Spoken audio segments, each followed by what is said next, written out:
Welcome to the West Ham Transfer Rumours Show. The pink book's ready to rock and roll. Got a few things to get through. Been away for a couple of days, so it's been building up. Was up at Hampden, see Liam Gallagher, supported by Kasabian. We've got Serge fronting it now. Both were fantastic. Incredible concert that was. Not like you asked, but just thought I'd tell you anyway. So what we've got coming up today, we've got some big transfer rumours. Youri Tielemans, John McGinn, James Ward-Prowse. I want to have a little chat about Arthur Masuaku. I'll do it towards the end of the video, but I want to have a chat to you about Arthur Masuaku. We've got to promote the One Football app, these mugs, but first of all I want to start by saying a massive thank you to you lot who have subscribed to the channel, because we hit our 25,000 subscribers. The notification actually came through when I was at Hampden, so that was a nice boost for me before Liam came on, so thank you to everybody who subscribed to the channel. So let's kick it off with Youri Tielemans, Leicester centre midfielder that was expected to join Arsenal, but some reports that Arsenal are somewhat cooling their interest. They were looking at alternatives including Decore, but he looks set to join Patrick Vieira at Selhurst Park. Arsenal have obviously signed Fabio. There's a lot of Vieiras. Arsenal have signed Fabio Vieira, but he's an attacking midfielder, so it's two different players. So Arsenal's still in the market for a centre midfielder. Seen them linked to Zinchenko again today, so maybe they are looking elsewhere rather than Youri Tielemans, because it's not been done and it seemed like an easy transfer. Leicester are keen to sell, Tielemans wants to leave and Arsenal want to buy him. What's the problem? So something's stopping the transfer going through. You can only imagine it's just that Arsenal aren't too sure on spending that much money on him. So the reports regarding West Ham are that if Arsenal don't want him and Tielemans is still available, that we may be interested. I think he's a fantastic player. I really do. I think he's one of the better centre midfielders in the Premier League. The prospect of having Tielemans and Declan Rice as a centre midfield partnership would be incredible. Even having the three of Soucek, Tielemans and Declan Rice as well would be fantastic. You know, Leicester often have played with three centre midfielders. Usually it's sort of like a 4-2-3-1, but often sometimes with three there's now since Dewsbury Hall's come through at Leicester as well. So Tielemans suited to both systems and he's almost ready made for a two behind a three next to Declan Rice instead of next to Ndidi. But big money, 40 million. And I guess the question is, could we get him? Well, he obviously wants to leave Leicester. Leicester are going to sell him. He's only got 1 year to go on his contract. But the talk was that he wants to go play for a Champions League club, which obviously we aren't, but neither's Arsenal. I guess the problem Tielemans got is, well, A, there's not that many Champions League clubs for a start, so he's already got a pool of clubs there. Now, how many clubs in that pool can afford to spend 40 million on a player? That gets smaller. The clubs available to Tielemans get smaller. And then the question is, how many clubs can afford to spend 40 million on a player and want to spend 40 million on a centre midfielder? There's probably not that many options for Tielemans out there, so maybe he is going to have to look a little bit further afield than Champions League, and that's at the Europa League, which Arsenal are in, possibly even the Conference League, which we're in.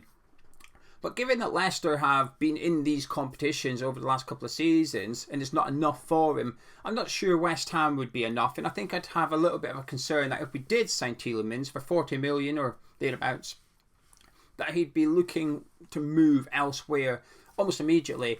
Now, I have no problem with a player coming in and wanting to move on and play Champions League football, because to get that move you've got to play really well, really consistently too. I don't have an issue with that, and then West Ham can ultimately demand big money from them usually. But given Tielemans' age and stuff, this isn't buying a 20-year-old like say Soucek when we're linked to him. It's not like buying him and he says, well, maybe in 3-4 years I might like to move on to another club. Fine, we get it. I think Tielemans would be here almost short term, so I don't necessarily believe it per se, but I hope it's true because I think he's a fantastic player. Now, moving on to another Premier League centre midfielder, and that's John McGinn, someone I obviously know a lot about, as does David Moyes. Because when Moyes was first here, in his first spell of West Ham manager, we were linked to John McGinn for $3.5 million when he was at Hibs. Obviously, we didn't pursue him. Went to Aston Villa and then got promoted with them. But I think, even though now we'll say, well, he's 35 million, Moyes, you messed up there a little bit, didn't you? I'm not sure it would have worked out. I'm not sure McGinn would have succeeded under Pellegrini. I think he's a little bit too erratic. I think he needed that experience in the Championship as well to get him ready for the Premier League. So actually the route he's taken has probably been the right route for him to, well, make it as a Premier League centre midfielder, if you like. 27 years of age, really good centre midfielder. And I think he suits Moyes more than Tielemans. I think Tielemans is probably the better centre midfielder of the two, but I think John McGinn suits David Moyes more. when you use the term box to box to describe a midfielder, everybody gets a vague idea of what you're referring to. But McGinn really is. The amount of ground he covers is ridiculous. Left-footed, takes set pieces, scores plenty of goals as well. I think it's 37 goals in 4 seasons for Aston Villa. So roughly 10 goals a season from a centre midfielder. Really good numbers. Like I said, he can be a little bit erratic, a little bit ill-disciplined, picks up a lot of bookings, flies into tackles, which when it works it's good, because we all like a crunchy tackle, don't we? But when it doesn't work, it's bad, because he picks up a yellow card and the rest of his game's hindered for the rest of the 90 minutes. He can't go into tackles and stuff. So there is that side to him. The reason Aston Villa are open to selling him, according to reports, is that that Steven Gerrard is fed up with his whinging.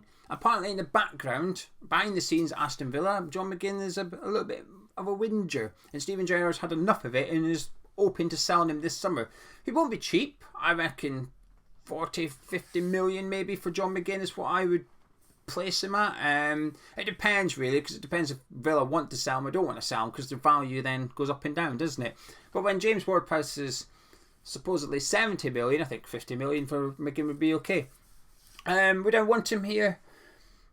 Again, while I think he suits us perfectly and I think he would fit in just like that, there's a little bit of me thinks you could get a bit more for your money for 50 million. I mean, it depends.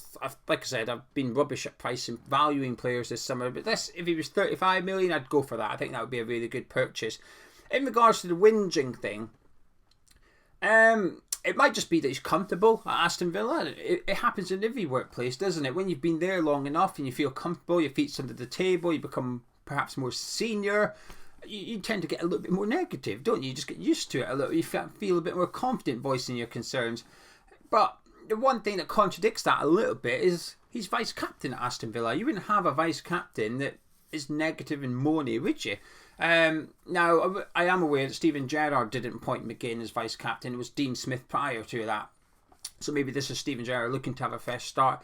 I'd be more comfortable signing him if Mark Noble's here. I think Mark Noble's type of captain that doesn't allow that sort of whinginess, if you like, to creep into the squad. Obviously, in the past, we've seen players like that, Marko Arnautovic. But you'd imagine it's always been there's been a lid kept on it. And we've saw David Moyes manage the likes of Marko Arnautovic, who would get stroppy on the pitch. We'd all see if the bad ball came into him or something, he would sort of shrug a little bit and walk back with a slouch. You could tell he's a bit annoyed at his teammates. Moyes has managed that before. Noble's managed that. No, Noble's not here anymore. So that whingy thing doesn't really concern me too much in regards to John McGinn. So Tielemans is a yes for me. John McGinn is a yes for me. Do I believe either of them? Not really, but kind of. I think it's more because I want to, but also because we know we're after a centre midfielder. We'll get on to the James Ward-Prowse thing, but basically that means it's not going to be James Ward-Prowse, so there's another midfielder we're out there for. Now, before I do more rumours, and there's plenty of them, this video is sponsored by the OneFootball app, which is completely free to download and the best place to keep up to date with the latest going on at your club, including all the transfer rumours. So yesterday, OneFootball told us Areola has signed for West Ham United's second major summer signing for West Ham. We've also got the friendlies on the horizon now, and the best place to keep up to date with all that is on the OneFootball app as well. It covers your club, any competitions that you're interested in, and you choose what you see. Get it downloaded. Use the link in the description below. Completely free. Happy days. Shall we talk about Arnaut Danjuma? Now, Gonzo did a video about him yesterday, the Villarreal winger. I'd like to have a little chat about him. Linked to West Ham strongly in the last couple of days. There's some rumours about the rumours. The rumours are that we're interested, and the rumours about those rumours as to how much his minimum fee release clause is. Everybody has one in Spain. Some reports have it as 45 million euros and some have it as 75 million euros. So it could be anything in between that. But West Ham won't be tricking it, because if you do, you've got to buy that player for that price up front. You've got to give them all the money in one go. Hence the negotiations. Should we even be interested? As for the player, I thought he was really good at Bournemouth. I think I had a little bit of hesitation because obviously he was really, really good in the Championship. It was a case of, well, can he step up? Can he do it in the Premier League? Well, we've seen him do it in the Champions League now. So the question was, yes, he could have done it in the Premier League, but his price now reflects that extra experience he's had at Villarreal. He's gone over there. Now, I haven't seen him play in La Liga. I don't watch Spanish football, but I've seen him in the Champions League. Thought he was thoroughly impressive. But apparently, when I was reading some Villarreal fans, they were saying that his Champions League campaign was greater than his league form, if you like. But 16 goals is nothing to be stiffed at. Was played as a striker, which is perhaps the most interesting thing. So at Bournemouth, he was on the left. Villarreal, he played some games on the left, but mainly used down the middle. So this is appealing, isn't it? Somebody that can play across more than one position in that attacking area can offer as an alternative in the striker area. I think this is ticking a lot of the boxes here. He's very openly spoken about coming back to the Premier League. Gonzo did a video about him yesterday in more detail and gives you the actual quotes. But he's never hidden that ambition. And there has been some reports about his attitude or calling his attitude into question.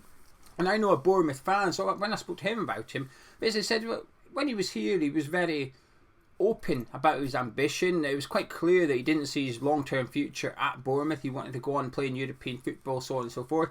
And he's very, very confident, and he doesn't hide it. He's very, very open about how good he is. And he said, but he had the talent to back it up. He was in the team of the season, won player of the year, gone to Villarreal, he's doing it in the Champions League.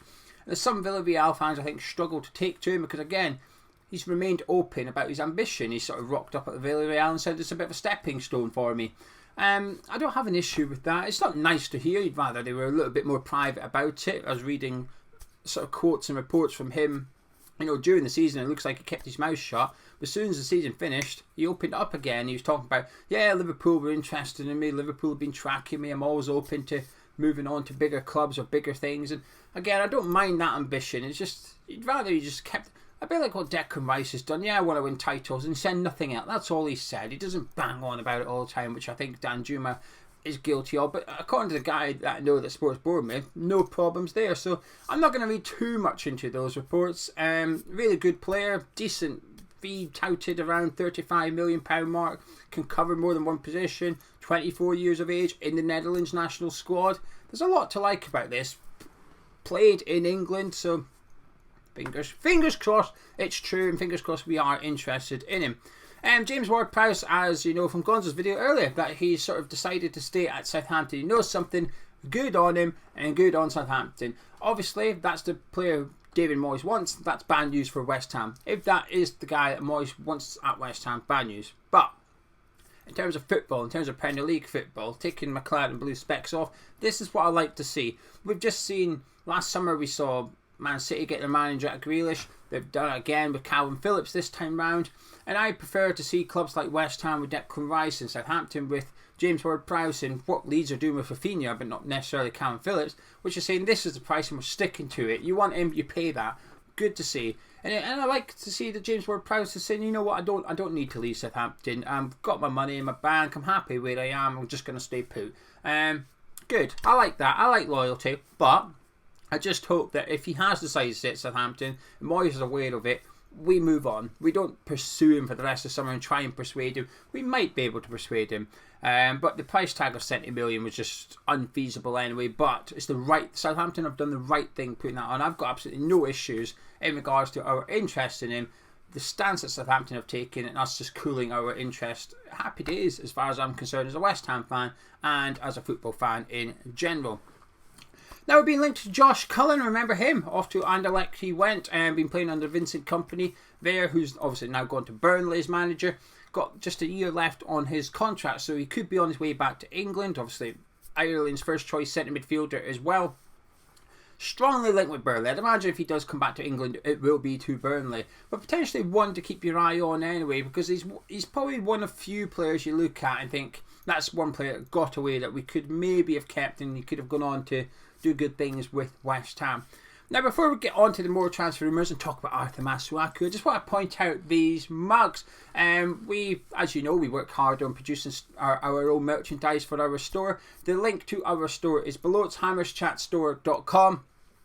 We've added some new mug designs over the last few days. You can see them there anyway. There's another couple too. So we've got the Academy of Football one, the Martin Noble Last Dance one, a Hammers Chat one. There's another Hammers Chat design on the store. And then an Irons one in the same form. We've got the t-shirt. We've got some new t-shirt designs coming out later this week or next week as well. But if you fancy checking them out, you fancy getting a mug, then the link is in the description. Now let's talk about Masuaku then. So about 2 weeks ago, it was a long time ago, but 2 weeks ago there was reports that we won't sell him, that we've decided to keep Arthur Masuaku. Now, there's, I guess, a couple of possible conclusions for that. One would be that just nobody wants him, so we've decided we'll just keep him.